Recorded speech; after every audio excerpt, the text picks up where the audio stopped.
Pagpili ng gamot! Wala pa! Pagkain doon! Eto tayo lahat! Tayong matatanda! Dapat bigyan ng magandang atensyon ng ating gobyerno! At tayo ay naging bahagi ng bayan sa mahabang panahon na tayong dating mga uring magkagawa! Kaya sa lahat po ng mga senior citizen, alam nyo, mula nung elementary, high school ako, hanggang sa college na ako'y nasa UP, ang problema, malawak na. Nang ako'y maging senior citizen sa edad kong 69, lalo kong nararamdaman ang sakit at kirot ng damdamin ng mga matatanda, hindi kinakalinga! Kaya tayo kong lahat, sana ay magkaisa. Ipaglaban natin ang karapatan ng mga senior citizen! Huwag natin tatapusin ang ganitong pagkilos! Susundan natin ang mas malaking pagkilos pa ito! Eto po, ibinidyo ko sa kasaysayan ng mundo. Sa Pilipinas lang nagkakaroon ng protesta ang magtatanda. Malaking kahiyan to sa ibang bansa. Ipopos ko to sa Amerika, sa Europe, at kung saan parte ng bansa. Kaya tandaan niyo mga kasama, ako matanda na rin po, 69 years old na po ako.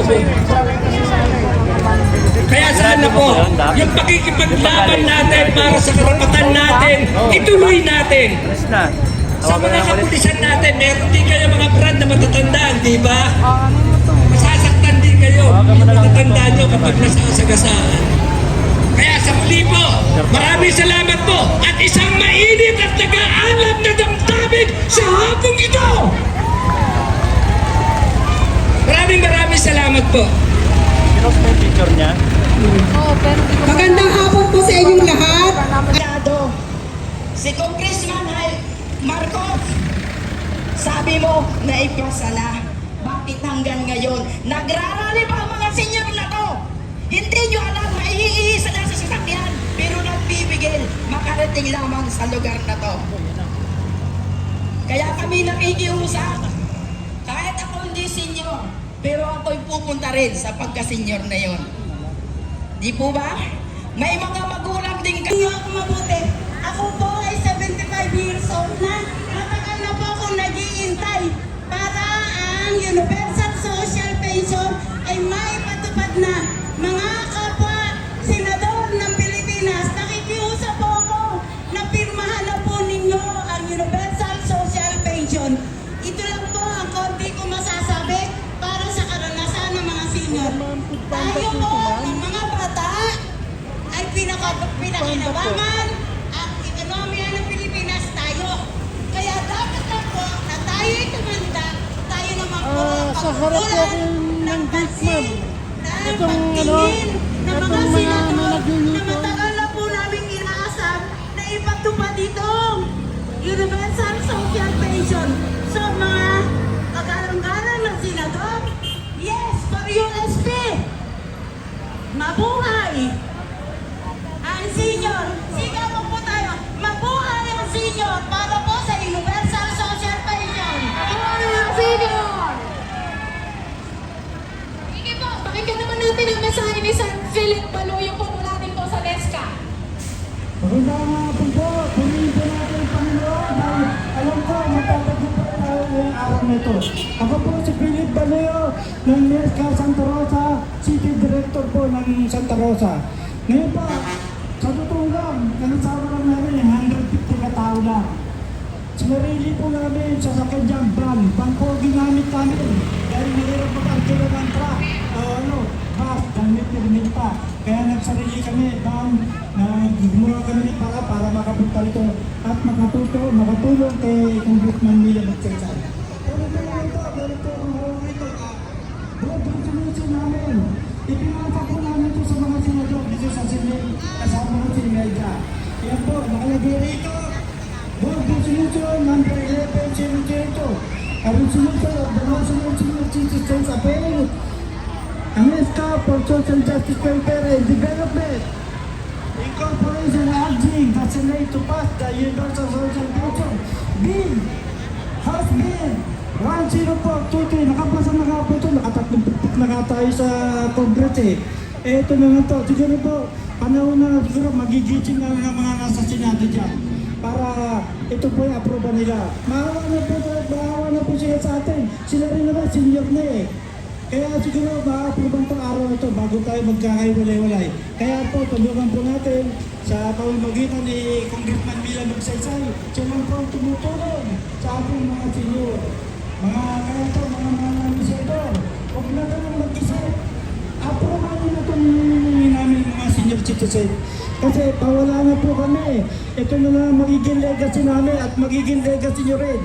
Pagdating ng araw na kami, lahat na narito, nasa NESCA o iba-ibang parte ng senior citizen, ay ito na po ang aming magiging legacy sa bawat buhay namin. Kaya po, isuswerte na po yung mga 59 pa lang pagdating na ipasanto sa 60, wala na silang hirap. Wala na po silang hirap dito dahil napatupad na at na-aproba na ng Senado.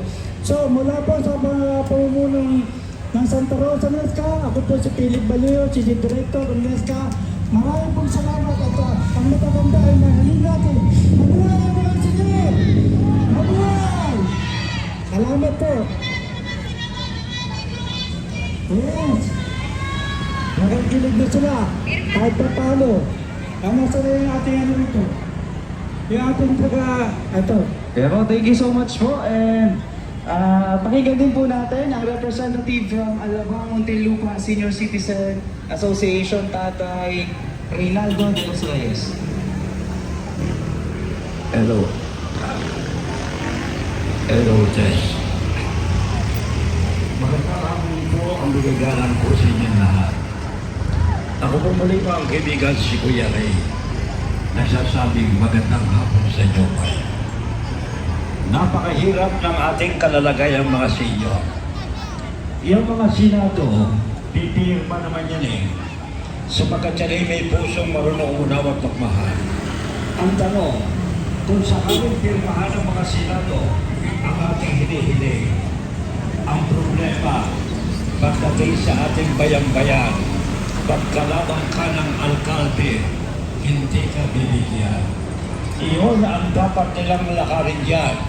Alam niyo po mga kaibigan, sa edad kong 80, ngayon lamang ako makakakita ng isang ina na katulad ni Madam Bina ang magtataguyod ng pamahal sa atin hanggang sa dulo ng walang hanggan.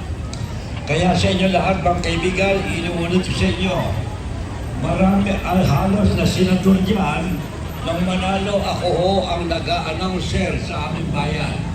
Ako ho ay nakatira sa lungsod ng Muntinlupa sa 2nd District ng Muntinlupa. Inuulit ko sa inyo, alam nyo, hirap natin ito. Wala tayong merindan. Wala tayong tanghalian. Awa ng Diyos, tayo ay pinagpapalang walang nahihimatay. Kaya Madam Mila, ikaw ang pag-asa ng mga senior ng lungsod. Kaya Mamila, tatanda mo, hindi kami titigil ng suporta sa iyo. Hindi lang ang aking kong kamay hindi lamang sa Muntinlupa, sapagkat ako po ay talagang nagmamahal sa pamilya Magsaysay at Aquino. Mga kaibigan, ako po ay lagi niyong mapapakinggan sa radyo araw-araw. Maliban kung Lunes, Martes, Miyerkules, Huwebes, Biyernes, Sabado, Linggo. Ako po ay lagi niyong mapapakinggan timbraunan. Sa inyo lahat, manalangin tayo sa pagkakapal. Pipirma ng lahat ang mga senador. Tatlo ho ang kumpari ko yan. Senador Cynthia Villar, Senador Alan Peter Cayetano, at saka nakalimutan iyan ho ang mga anak sa akin, ang mga anak. Kaya Senador, kumpari Alan Cayetano, Cynthia Villar, parang awa niyo na, pirmahan niyo na para sa ikaliligaya ng mga seniors. Maraming naman po at maraming salamat sa inyo lahat. Okay, so maraming salamat po, Tatay. So ngayon po, kapag naman po natin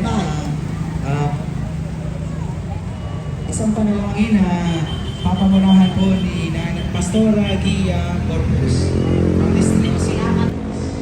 Mga beautiful na senators, pinahali na po! Kanta tayo!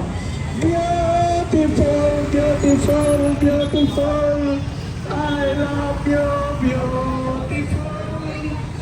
Beautiful, beautiful, beautiful. I love you, beautiful. Beautiful, beautiful, beautiful. I love you, beautiful. Beautiful, beautiful. Ayan po ng mga kababayan, pati ng mga senior citizen ng mga Muslim ay nandito rin ngayon sa harap mismo ng Senado. Hindi po ako senior. Pero andito ako sumusuporta sa programa ng ating mga senior sa kanilang isinisigaw at hinaing sa ating mga Ayan po senador. mga kapatid na Muslim, mga kababayan, nandito rin. At hinaing nila ay nga aprubahan ng mga Senado, ng mga senador ang ipasa na sa batas na at aprubahan na ang Universal Pension Bill. Organizers, kababata, medyo Citizens. Dahil dito ang KOSE, katuwang ang libo-libong nakatatanda na miyembro ng iba't ibang organisasyon mula sa iba't ibang bahagi ng ating bansa ay nananawagan sa ating mga butihing senador at sa Committee on bilang tugon sa kanilang mahabang panahong na pag-aalay ng lakas, kakayahan at talento. Ito na ang panahon upang kilalanin ang ambag ng nakatatanda sa pagpapaunlad ng lipunan sa ating ginagalawan. Sa muli po, sabay-sabay po natin isigaw, Universal Social Pension. Isa pa, Universal Social Pension. Inasa na! Sige po, nandito na po si Nanay Luz Biminda Kainet ng pagsuporta. Sa atin lahat, tayo po ay magkaisahan para ipaglaban ang ating karapatan para sa Universal Social Pension. Di ba? Hindi tayo dapat malit natin ang ating karapatan sa Universal Social Pension. Mga senador, bawa kayo sa atin. Kami po ay hirap taong nagal ang nananabis sa mundo. Para mahanap po ninyo ang aming hinihiling. Universal Social Pension.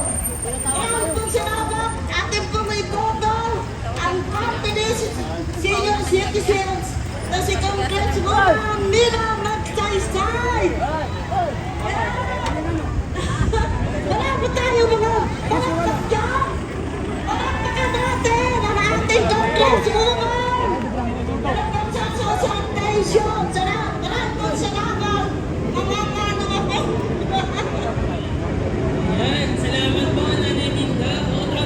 Alis ng ating mundo ay matanggap nila at malasap nila ang biyaya mula sa gobyerno.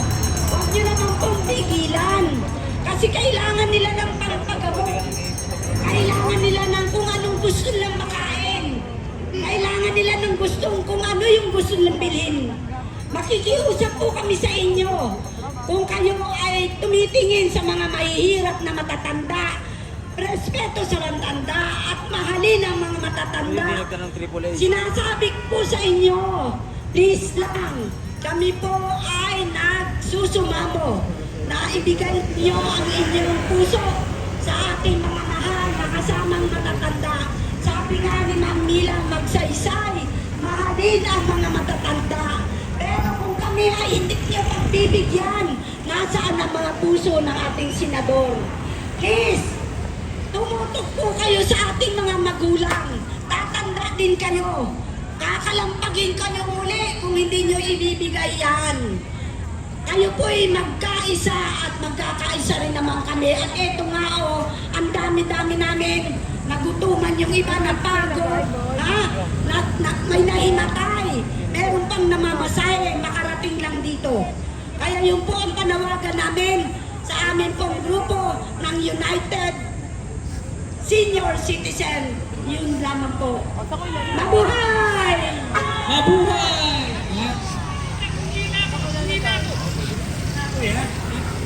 Sa lahat po ng mga